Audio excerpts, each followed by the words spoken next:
আমার নাম সীমা। বাবা মা বলতো, তুই আমাদের মান সম্মান ধুলোয় মিশিয়ে দিয়েছিস।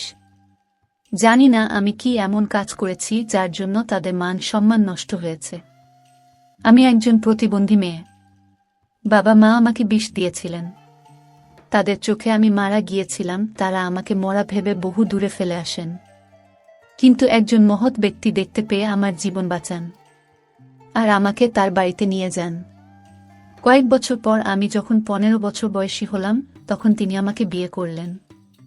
আমি তার সাথে সুখেই ছিলাম। কিন্তু একদিন আমাদের বাড়ির কাজের মেয়ে কাঁদতে কাঁদতে আমাকে বলল, ম্যাডাম, আমি আর এসব দেখতে পাচ্ছি না। তাকে জিজ্ঞেস করলে সে বলল, আপনি আপনার বিছানার তোশক সরালেই দেখতে পাবেন এবং নিজেই বুঝতে পারবেন যে স্যার আপনার প্রতি কেন এত সদয়। আমার স্বামী রাতে ঘুমিয়ে গেলে পরে বিছানা তোশক সরাতেই আমার মাথায় তো আকাশ ভেঙে পড়ল। মনে হলো আমার জীবন বেরিয়ে যাবে, কারণ তোশকের নিচে যা দেখলাম। ভিডিওটি শুরু করার আগে একটি কথা বলতে চাই। আপনি যদি আমাদের এই চ্যানেলটি নতুন দর্শক হয়ে থাকেন তাহলে চ্যানেলটি সাবস্ক্রাইব করে পাশে থাকবেন। তো আমার বাবা একজন প্রাইভেট কোম্পানিতে চাকরি করতেন। মায়ের চাকরি করার খুব ইচ্ছে ছিল, কিন্তু মায়ের সৌন্দর্যের কারণে বাবা তাকে বাইরে গিয়ে চাকরি করতে দেননি। বাবার চেয়ে মা বেশি শিক্ষিত এবং মা বলতেন, তোর বাবা আমার সামর্থ্যকে হিংসে করে, তাই আমাকে চাকরি করতে দেয় না। তাদের দুজনের একে অপরের সাথে একদমই মিলত না। সবসময় ঝগড়া লেগেই থাকত। মা সারাক্ষণ দামি দামি জিনিস ব্যবহার করতে চাইতেন। দারিদ্র্যকে তিনি মোটেই মেনে নিতে পারতেন না। যদিও আমাদের বাড়িতে কোনো কিছুরই অভাব ছিল না, বাবা যা ইনকাম করতেন তাতে সংসার ভালোভাবেই চলে যেত। তারা দুজনেই আমার জন্য খুশি ছিলেন। কিন্তু যখন জানতে পারেন যে তাদের মেয়ে প্রতিবন্ধী, তখন তারা একে অপরকে দোষারোপ করতে শুরু করেন। মা তার বন্ধুদের বলতে লজ্জা পেতেন যে তার মেয়ে প্রতিবন্ধী, আর বাবা আমার দিকে ফিরেও তাকাতেন না। আমি সারাদিন কাজ থাকতাম, শুধুমাত্র আমার দাদি আমার যত্ন নিতেন এবং আমার কাছে সারাদিন বসে থাকতেন। এভাবে আমার বয়স 12 বছর হয়ে গেল। আমাকে কোথাও যেতে দেওয়া হতো না। আমি ছোট থেকেই বাবা মায়ের ঝগড়া মারামারি দেখে বড় হয়েছি।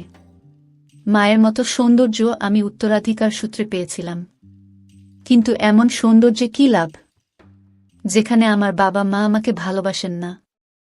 আল্লাহ আমাকে হাত উপর করে সুন্দর চেহারা দিয়েছেন, কিন্তু চলাফেরা করার মতো পা দেননি।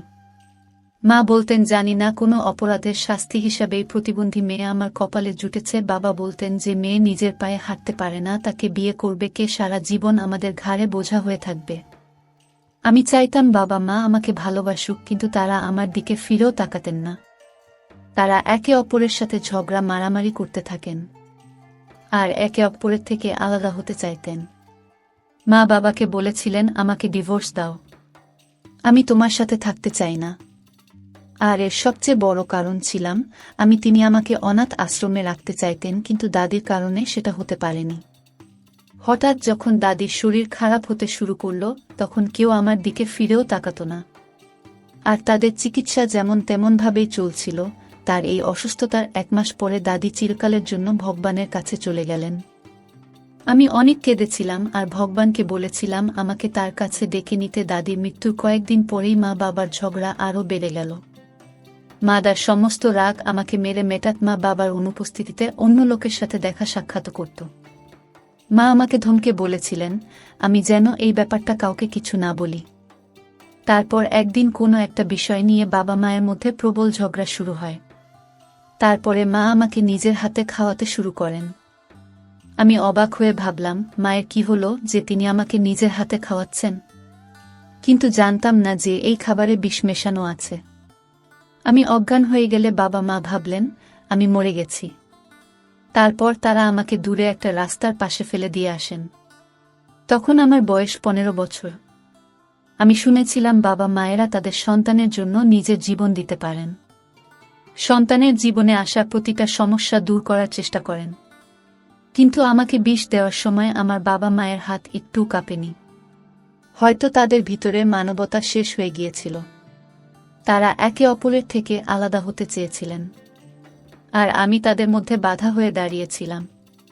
কিন্তু আমাকে মারার কি দরকার ছিল? তারা আমাকে কোনো অনাথ আশ্রমে ফেলে দিতে পারতেন। তারা ভেবেছিল হয়তো আমি মরে গেছি।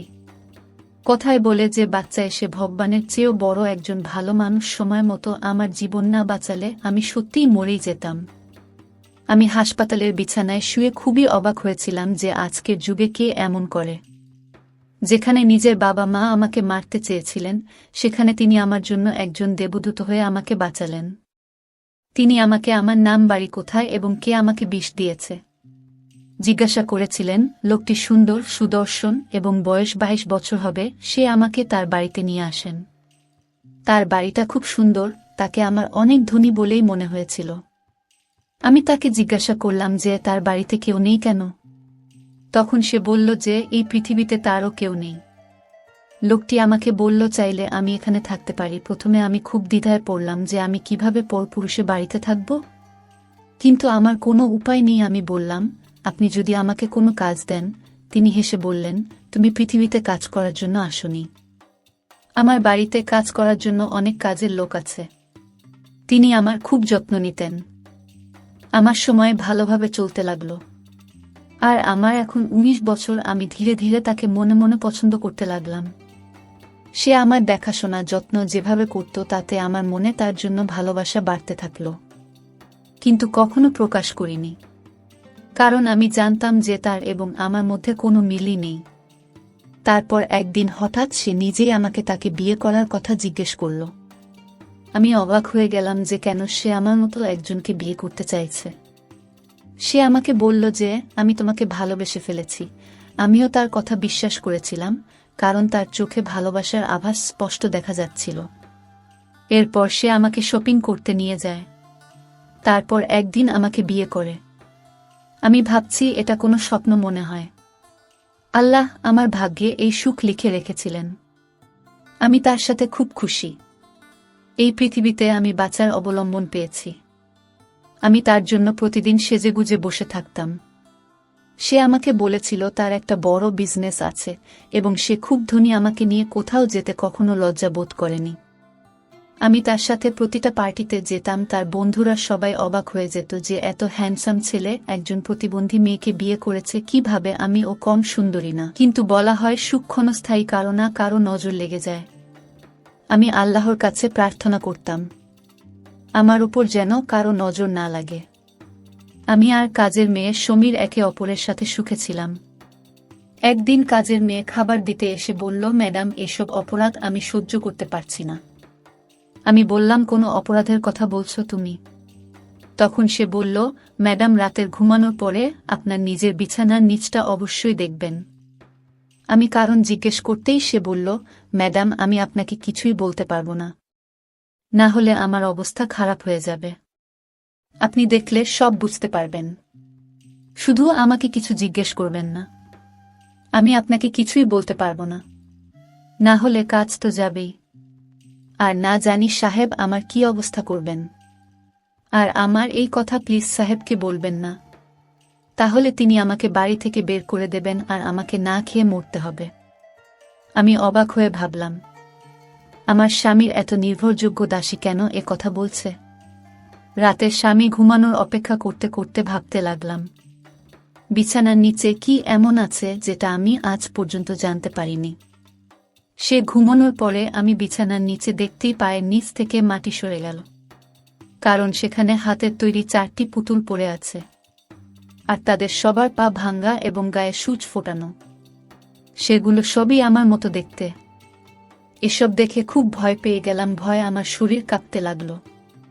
আমি সবাইকে জিজ্ঞেস করতে চাইছিলাম, আমি সঙ্গীকে জিজ্ঞাসা করতে চাইছিলাম, কিন্তু সেই কাজের মেয়েটি ভীত মুখ মনে পড়ে গেল। তাকে কথা দিয়েছিলাম কাউকে কিছুই বলবো না। সে বলতো, ম্যাডাম, আপনি আমার শুভাকাঙ্ক্ষী। আপনি যদি কিছু বলেন তবে তিনি আপনার সাথে খারাপ ব্যবহার করা শুরু করবেন এবং আমাকে চাকরি থেকে বের করে দেবেন। আমি আমার ছোট ছোট বাচ্চাদের নিয়ে কিভাবে বাঁচব? পরের দিন সকালে আমি কাজের মেয়েকে জিজ্ঞাসা করলাম, বিছানার নিচে 4টি পুতুল ছিল, কিন্তু এখন সেখানে কিছুই নেই। তুমি আমাকে বলো এসবের মানে কি? আমার কাছ থেকে কিছু লুকিও না, আমি তোমার কথা কাউকে বলবো না। সে বলল, ম্যাডাম আপনি কি কিছুই বুঝতে পারছেন না? তিনি আপনার প্রতি এত দয়ালু কেন? আপনার আগে এখানে আরও অনেক মেয়ে সাহেবের সৌন্দর্যে মুগ্ধ হয়ে সাহেবকে বিয়ে করেছিলেন, সেই মেয়েরা।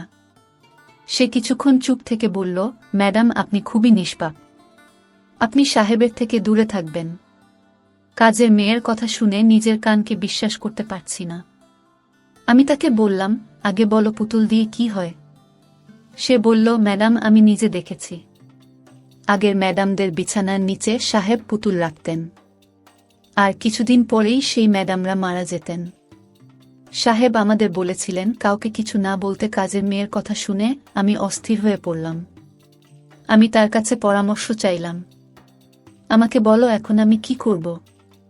সে বলল, ম্যাডাম নিজের জীবন বাঁচাতে আপনার এখান থেকে পালিয়ে যাওয়া উচিত। ভিডিওর মাঝখানে একটি কথা বলতে চাই, যারা আমাদের এই চ্যানেলটি নতুন দর্শক তারা চ্যানেলটি সাবস্ক্রাইব করে আমাদের সাথে থাকবেন। ম্যাডাম কাছে একটি এনজিও আছে যেখানে নিঃস্ব মেয়েদের রাখা হয়, আপনি সেখানে চলে যান, সেখানে গেলে আপনি বেঁচে যাবেন। এবং কাজের মেয়ের কথা শুনে আমি খুব ভয় পেয়েছিলাম, কিন্তু আমার মন কিছুতেই মানতে চাইছিল না। সে আমার এত যত্ন নেয় এবং আমার চিকিৎসা নিয়ে এত চিন্তিত। সে বলতো, আমি ডাক্তারদের সাথে কথা বলেছি এবং ডাক্তার আমাকে আশা দিয়েছে যে তুমি তাড়াতাড়ি ঠিক হয়ে যাবে এবং নিজের পায়ে দাঁড়াতে পারবে। যে আমাকে এত ভালোবাসে, সে কিভাবে আমার জীবন নিয়ে নেবে আমি কিছু বুঝতে পারছি না। কাকে বিশ্বাস করব আর কাকে নয়? অন্য একজন কাজের মেয়েকে নিয়ে এলে সেও একই কথা বলল। এখন দ্বিতীয় কাজের মেয়ের মুখে একই কথা শুনে আমি সত্যিই ভয় পেয়ে যাই। সেই চাকরানী আমার খুব সাহায্য করেছিল। সে ট্যাক্সি ডেকে আমাকে ট্যাক্সিতে বসিয়ে ড্রাইভারকে বলল ম্যাডামকে এনজিও গেটে নামিয়ে দিয়ে, ও গাড়িতে করে ড্রাইভার আমাকে এনজিও গেটে নামিয়ে দেন। আমি হুইল চেয়ারে বসেছিলাম। কিছুক্ষণ পরে আমার মা আমাকে দেখে গাড়ি থামিয়ে আমার কাছে এলেন। আমাকে জীবিত দেখে তিনি কাঁদতে লাগলেন। মাকে দেখে আমি ভয় পেয়ে গেলাম। ভাবলাম আবার হয়তো বাড়িতে নিয়ে গিয়ে আমাকে বিষ খাওয়াবেন আর আমি পালাতে পারব না। আমার চোখে ভয় দেখিয়ে তিনি লজ্জিত হয়ে আমাকে বললেন, মা আমাকে ক্ষমা করে দে। আমি তোর সাথে খুব অন্যায় করেছি। আমি ভেবেছিলাম তুই মরে গেছিস। তিনি আমার দিকে এগিয়ে এলে আমি রেগে গিয়ে বললাম, খবরদার তুমি যদি আমার কাছে আসার চেষ্টা করো তবে আমি তোমাকে ক্ষমা করব না। তিনি আমার পায়ের কাছে পড়ে বললেন, সেদিন তোকে মেরে ফেলার সিদ্ধান্ত আমার না, তোর বাবার ছিল। আমি সেই সময় খুব অসহায় ছিলাম, কিন্তু এখন তুই আমার সাথে থাকবি। কিছুদিন আগে তোর বাবার সাথে আমার ডিভোর্স হয়ে গেছে। আমি বললাম, কিভাবে বিশ্বাস করব যে তুমি বাড়ি নিয়ে গিয়ে আমাকে মেরে ফেলবেন না, আমার সাথে খারাপ ব্যবহার করবে না? আমার মা কাঁদতে কাঁদতে বললেন, মা আমাকে বিশ্বাস করো, আমাকে একটা সুযোগ দিন। তার কথা শুনে আমার মন গলে গেল, তাই আমিও তাকে জড়িয়ে ধরে অনেক চোখের জল ফেললাম। তিনি আমাকে তার বাড়িতে নিয়ে এলে আমি জিজ্ঞাসা করলাম, বাবা আর তোমার ডিভোর্স কেন হয়েছে? মা বললেন, তোর বাবা আমার সাথে থাকতে চায় না। সে হুমকি দিয়েছিলেন যে যদি আমি তোর